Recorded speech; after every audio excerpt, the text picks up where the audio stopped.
The First and Last Freedom은 크리슈나무르티의 사상 전반을 가장 입체적으로 담아낸 대표작 중 하나로 그의 가르침의 핵심 구조를 가장 명료하게 보여주는 책이다. 이 책은 단순한 철학적 에세이가 아니라 인간의 고통과 두려움, 갈등, 욕망, 분노, 관계, 자유, 그리고 마음의 변화를 다루는 매우 실제적이고 근본적인 탐구다. 글은 차분하지만 직설적이며 강한 논리적 설득 없이도 독자의 마음 깊은 곳으로 들어가는 특유의 투명함을 지닌다. 이 책의 핵심 출발점은 바로 자유이다. 크리슈나무르티는 우리가 흔히 자유라고 부르는 것이 사실 대부분 조건적이고 제한적이라고 말한다. 외적 자유, 행동의 자유, 선택의 자유와는 달리 그가 말하는 진정한 자유는 마음이 과거의 상처, 기억, 습관, 조건화로부터 벗어나는 내적 자유이다. 이 자유는 어떤 시스템을 믿거나 수행법을 따라하거나 상위의 권위에 의존해서 얻어지는 것이 아니다. 오히려 자유는 자기 자신을 이해하는 과정, 즉 마음 속에서 실제로 어떤 일이 일어나는지를 관찰할 때 자연스럽게 드러나는 상태이다. 그는 인간의 근본적인 문제, 두려움, 고통, 불안, 혼란이 모두 마음의 구조가 만들어낸 것이라고 말한다. 마음은 과거의 기억을 통해 현재를 바라보고 그 기억이 다시 두려움과 상처를 만들어내며 그 상처로 인해 방어, 보피, 분노, 집착이 반복된다.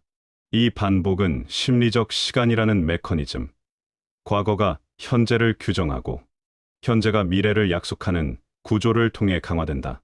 크리슈나무르티는 이 심리적 시간의 끊임없는 흐름을 이해하지 못하면 인간은 결코 자유로워질 수 없다고 말한다.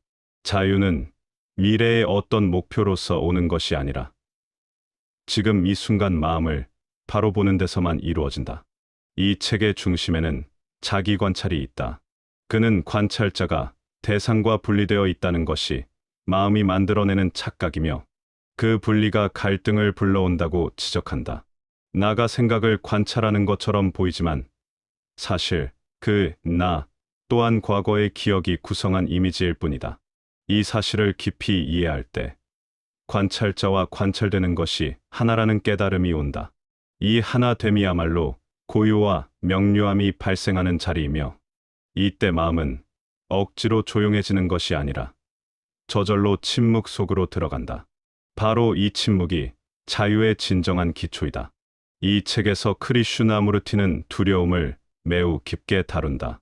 두려움은 외부에서 오는 것이 아니라 마음이 스스로 만들어내는 그림자다. 두려움은 기억에서 오고 상상 속에서 자라고 회피하려 할수록 더 강해진다. 그는 두려움을 없애기 위해 어떤 기술이나 반복적 훈련을 제시하지 않는다. 대신 두려움이 일어나는 순간을 판단이나 도피 없이 있는 그대로 관찰하라고 말한다. 그 관찰이 완전할 때 두려움은 근원에서 사라진다.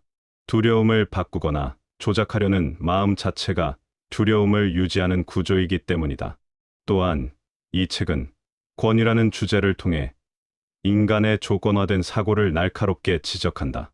우리는 교육, 종교, 사회, 전통이 만들어낸 권위를 진리라고 믿고 그 권위에 따라 생각하고 움직인다. 그러나 이 권위는 마음을 제한하고 스스로 생각하고 보는 능력을 약화시키며 결국 의존과 미혹을 낳는다. 그는 어떤 스승도, 어떤 책도, 어떤 책에도 진리를 대신 보여줄 수 없다고 말한다. 진리는 길 없는 땅이며 오직 각자가 스스로 볼 때만 드러난다. 이 책이 자유를 첫 번째이자 마지막 주제로 삼는 이유가 바로 여기에 있다. 관계도 핵심적으로 다뤄진다. 크리슈나무르티는 우리가 타인을 있는 그대로 보지 못하고 과거 경험과 이미지로 타인을 해석하기 때문에 관계가 본질적으로 갈등을 낳는다고 말한다. 상대를 실제로 보는 것이 아니라 기억 속 이미지와 관계하고 있기 때문이다. 이 이미지가 사라지고 서로를 있는 그대로 만날 때 관계는 애착, 기대, 소유에서 벗어난 자유로운 공간이 된다. 이 자유로운 관계는 사랑이 피어나는 토양이며 사랑은 애착이 아니라 깊은 관찰에서 오는 이해라고 설명한다. 이 책 후반부에는 종교적 체계, 믿음, 명상 등 인간이 영적 성장이라고 착각하는 여러 길을 비판적으로 바라본다. 그는 어떤 명상도, 어떤 수행도, 어떤 규율도 마음의 본질적 변형을 보장하지 못한다고 말한다. 진정한 명상은 기술이 아니라 관찰의 질이며 마음이 자기 움직임을 스스로 끝까지 비출 때 발생하는 자연스러운 고요함이다. 그 고요함 속에서만 창조적 지성이 깨어나고 새로운 삶이 시작된다. 결국 The First and Last Freedom은 길을 가르치는 책이 아니라 마음이 스스로 길을 보도록 돕는 책이다. 두려움, 갈등, 기억, 욕망, 시간, 자아의 구조를 이해할 때 의식은 제한에서 벗어나고 그 자유 속에서 완전히 새로운 삶이 열린다. 이 자유가 첫 번째 자유이자 마지막 자유이며 인간이 도달할 수 있는 가장 근본적이고도 깊은 변형이다.